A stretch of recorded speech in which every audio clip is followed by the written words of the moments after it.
Let's talk about dopamine and how to know if you are dopamine deficient and healthy ways to increase your dopamine.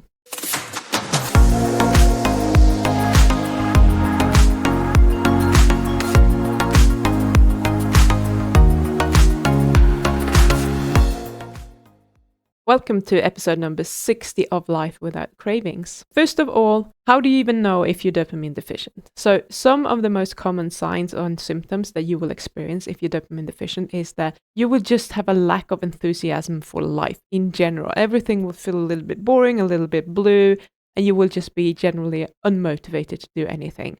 You might have trouble waking up in the morning because there is no motivation to do anything. You might feel depressed and bored.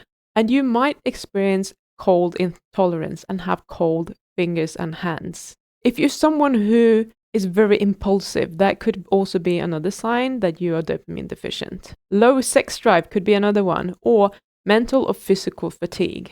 And if you have difficulty finishing tasks that you start, that might also be a sign. And if you have a lack of focus or you just struggle with concentrating on anything, that's usually also a sign. Now, all of these symptoms can obviously have other explanations as well, but if you have several of these combined together, it's probably likely that you are dopamine deficient. And we all know that we get a lot of dopamine from junk food, and that might be a reason for why someone who is already dopamine deficient continues eating junk food even if it doesn't taste that good, in which case it's a form of self-medication rather than a food addiction.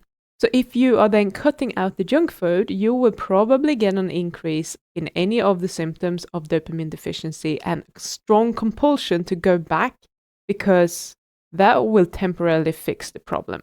But there are healthier ways of increasing your dopamine. And yes, we do want some dopamine because we don't want to be dopamine deficient. However, we don't want it in huge concentrations the way that we get dopamine when we are engaging in addictive behaviors such as eating junk food, watching Netflix, scrolling social media, porn, drinking alcohol, gambling, those kind of things.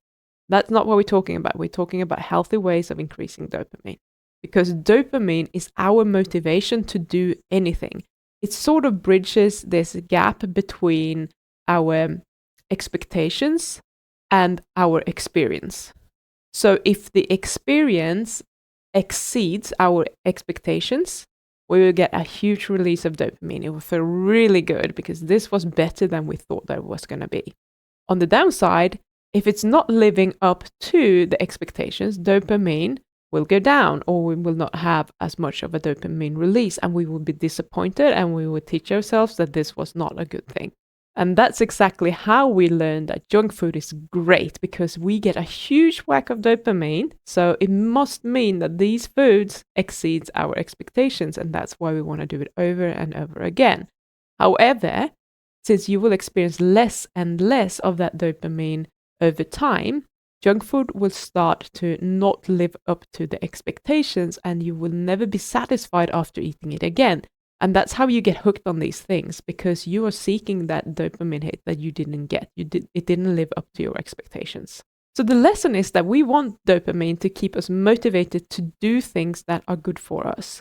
But we don't want to overload the dopamine system, because then we don't get to reap the benefits of it, because we're going to start down-regulating the receptors, and we're just not able to feel the dopamine and get the reward from it.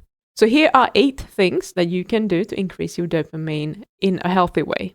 Number 1, exercise. Exercise releases dopamine, it makes you feel good, and when you get into the habit of doing it, it's motivating itself. Number 2, be creative. Create something, paint, write, dance, build something. Do something that get those creative juices flowing, because that always releases a lot of dopamine. Sleep. Sleep is super important.